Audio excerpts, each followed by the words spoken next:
বাংলাদেশ ভারসাম্যহীন দল, ব্যাটিং ও বোলিং ইউনিটের একে অপরের প্রতি আস্থা নেই, এমন মন্তব্য করেছেন পাকিস্তানের সাবেক অধিনায়ক আমির সোহেল।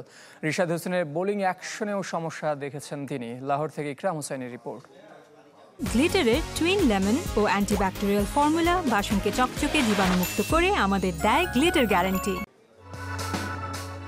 এক ম্যাচে ব্যাটিং তো আরেক ম্যাচে বোলিং, সমস্যার অন্ত নেই।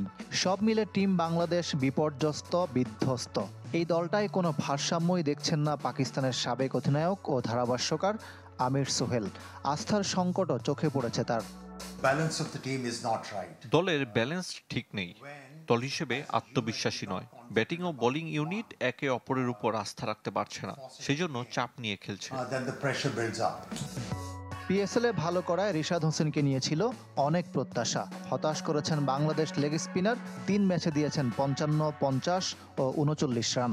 উইকেট নিতে পেরেছেন মাত্র 2টা। এই লেগের অ্যাকশনে উন্নতি প্রয়োজন বলে মনে করেন আমির সোহেল। রিশাদের বোলিং অ্যাকশনে উন্নতির প্রয়োজন। প্রতিভা আছে, তবে তার দুর্বলতা কাটিয়ে উঠতে হবে। ধারাবাহিকভাবে লাইন লেন্থ বজায় রাখতে হবে আর ভালো অ্যাকশনে বল করতে হবে। সে এখন ব্যাটারদের বেশি প্রলুব্ধ করছে। বাংলাদেশি ক্রিকেটারদের মানসিকতায় সমস্যা পুরনো, টেকনিকেও গলদ দেখছেন সাবেক পাকিস্তানি অধিনায়ক। ক্রিকেট বোর্ডের অস্থিরতার প্রভাব থাকা উচিত নয় বলে মত তার।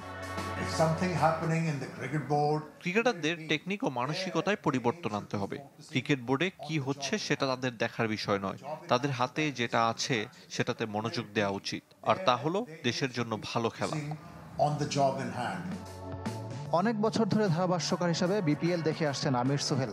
তার মতে এখন আর উইকেট নিয়েও অজুহাত দেয়া ঠিক নয়। ইকরাম হোসাইন, চ্যানেল 24, লাহোর, পাকিস্তান।